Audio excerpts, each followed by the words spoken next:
in support of this important reform and against the mayor's veto. And we look forward to overriding it together. And I just want to add, for those who insist on continuing the campaign of misinformation under the guise of piles and stacks and mountains of paperwork, the NYPD is the most technologically savvy police departments on the planet. That's right.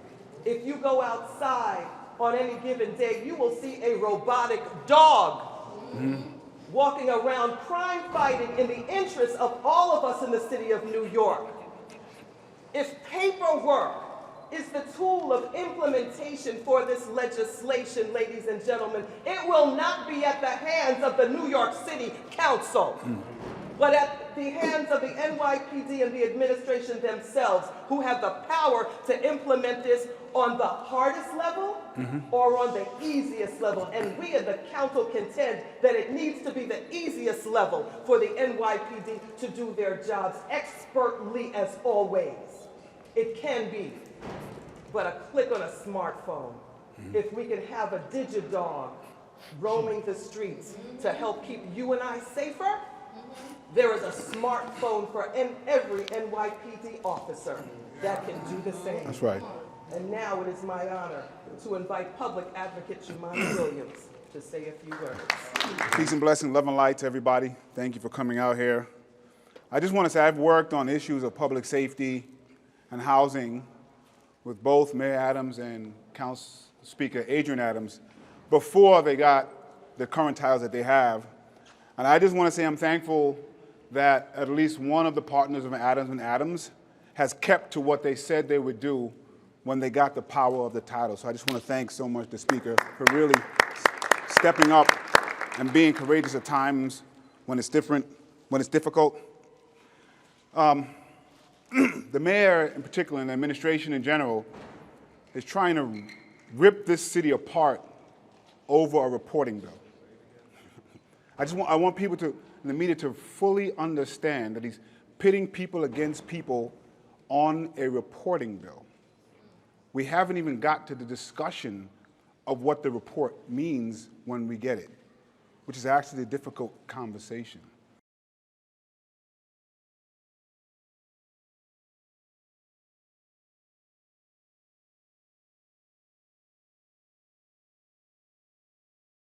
And we all want to make sure that people are safe. And we all want to make sure when our family members pick up the phone and call law enforcement, they get a force that's transparent and accountable to do the job that they would like them to do. Now, both the Council Speaker and Mayor Adams supported this exact bill last term. The mayor told families that he supported this bill and reporting on level 1, level 2 stops. Now, when that happened, the mayor was also a former Republican police officer. And the reason I'm saying that is not just to dig, but whatever conservative knowledge he had, whatever knowledge he had of being a police officer, he had it then. So he had the ability to bring all of that information to bear and say, I still support this bill. One of the questions I hope media asks, what has changed from then to now? Because the only thing that changed in this bill is we received the minimal information from the NYPD and added it to the bill. So the only thing that's changed is even more input from the NYPD in this final bill than there was before the mayor originally supported it. It's important. They are also using a recent horrific serial stabber as a real test case for this bill. And that is deplorable. I have family members I had to call because their neighbor was stabbed from across the street. They were horrified. This really impacts us. And to tell people that a police officer would not be able to do their job because of this bill is disgusting. And it's just not true. So I really want media to dig in to what the mayor is saying. Specifically ask whether right now, after police officers have a tour, are they supposed to tag their level 1 stops on their camera? Please ask that at the briefing. The answer is yes, according to the patrol guide. So we simply said, when you tag that at the end of your tour, just answer a couple of additional questions that are very basic, one of which the police department asked us to ask. We did say if it's easier, if this is easier for you to do after you've made a stop and you pull out your smartphone and you're walking to the car or you're waiting for the next job or you're on post, do the form the 10 to 20 second form on your phone, call it a day if that's easier. If it's not, just do it at the end of the tour like you normally do. Why would you tell officers to choose the harder way to do that? Why would you tell officers to stop an investigation? They don't do that now, and they still have information to fill out. So why would you ask them to do that after this bill is passed? Please dig into what the mayor is saying because it makes no sense. And we have also said repeatedly in our bill right now it says this is not for casual or general conversation in the bill. But I want to add this. If the mayor and administration believes that there's an overriding, superseding law or policy that overrides that, it overrides it without the bill. So whatever you define a level 1 stop to be, you have to tag that level 1 stop at the end of your tour. So whatever you think we're saying, it doesn't really matter. It's what you think a level 1 stop is. You have to tag right now at the end of the tour. When you click the button to tag, you get a couple of drop-down menus like you do with some of the level 2s. You click it, and you move on. That's it. That's all. The reason we need this reporting bill, because if we wanted to get the information, everybody would have to look at thousands and thousands and thousands and thousands of hours of body cam. You can't do that.